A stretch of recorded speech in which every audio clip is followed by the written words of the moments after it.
السلام علیکم ورحمۃ اللہ وبرکاتہ۔ سامعین، درس قرآن کے سلسلہ میں آج کا ہمارا سبق سورۃ الانعام آیت نمبر 62 پر مشتمل ہے۔ اعوذ باللہ من الشیطان الرجیم، بسم اللہ الرحمن الرحیم۔ ثم ردوا الی اللہ مولاہم الحق الا لہ الحکم وَهُوَ أَسْرَعُ الْحَاسِبِينَ۔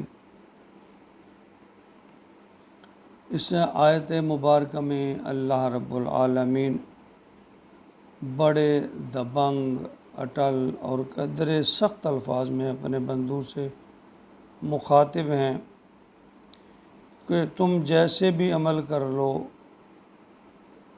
کھل کر بدماشی کر لو یا پھر تقوی والی زندگی اختیار کر لو، تم نے لوٹ کر تو میرے پاس ہی آنا ہے اور پھر میں تمہارا حساب لوں گا اور سخت لوں گا اور ضرور لوں گا۔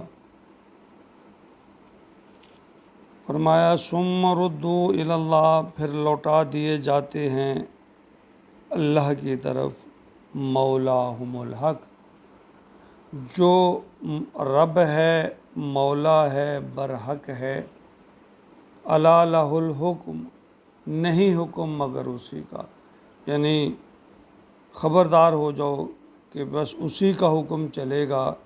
وَهُوَ أَسْرَعُ الْحَاسِبِينَ، اور وہ حساب کرنے والے ہیں اور سب سے بڑھ کر تیز جلد حساب کرنے والے ہیں۔ متعدد احادیث مبارکہ میں یہ بات کھول کھول کر بیان کی گئی ہے کہ موت کے وقت فرشتوں کے رویوں سے مرنے والوں کو اس بات کا علم ہو جاتا ہے، اگلی منزل کا پتہ چل جاتا ہے کہ دوزخ اور جنت کے بارے میں انہیں علم ہو جاتا ہے کہ ان کے لیے اگلی منزل جو ہے وہ کیا ہے۔ نیک لوگوں کی روحوں کو بڑے عزت و اکرام کے ساتھ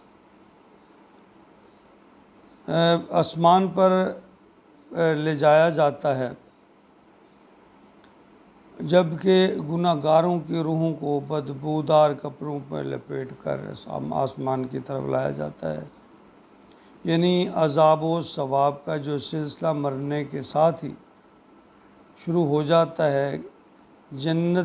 جنتی لوگوں کو قبر میں جنت کی کھڑکی کھول دی جاتی ہے اور دوزخوں کے لیے دوزخ کی طرف سے کھڑکی کھول دی جاتی ہے۔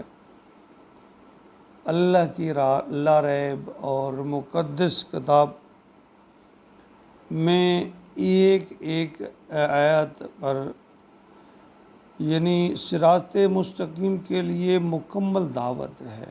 ہر آیت میں، ہر فرمان میں، ہر آیت فکر و سوچ کو جھنجھوڑتی ہے، شعور پیدا کرتی ہے، مگر اس کا اثر صرف اللہ سے ڈرنے والوں پر ہوتا ہے۔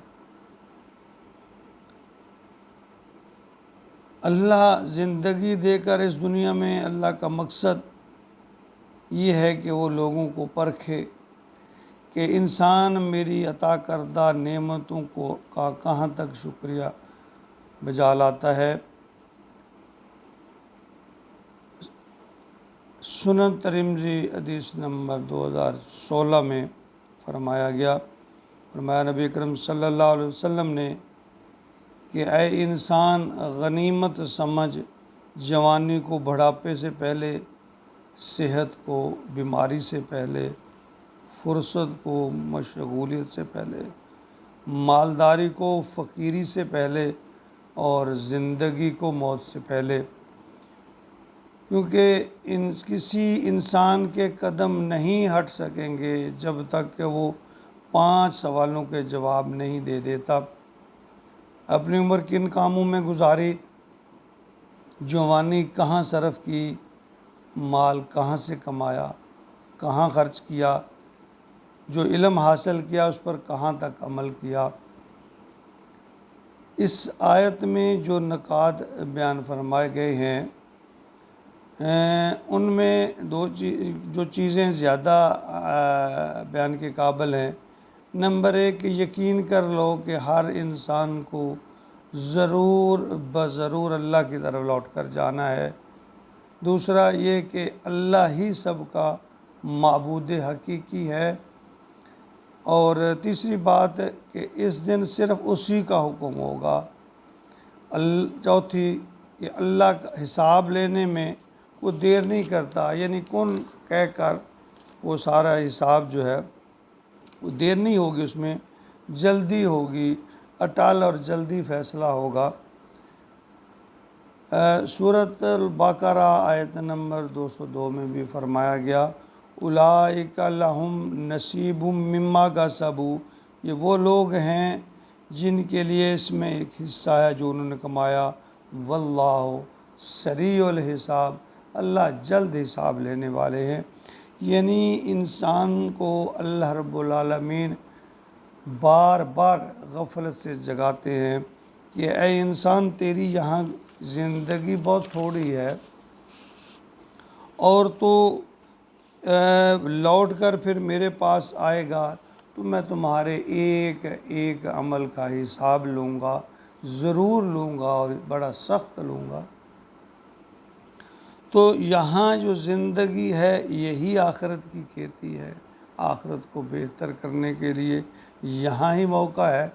جب ایک دفعہ یہ زندگی ختم ہو گئی تو پھر اس کا لوٹانا، واپس آنا ناممکن ہے۔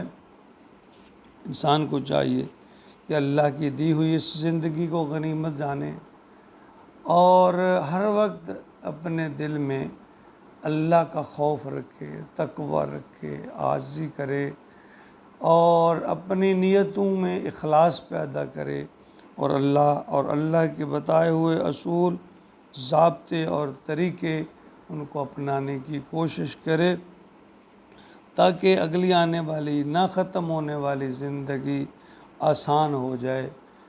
اگلے زندگی میں ٹھکانے دو ہی ہیں، یا جنت ہے یا دوزخ ہے۔ اچھے اعمال پہ جنت ہے اور برے اعمال پہ دوزخ ہے، اور پھر اس وقت پچھتاوا، پشیمانی کچھ نہیں کرے گی۔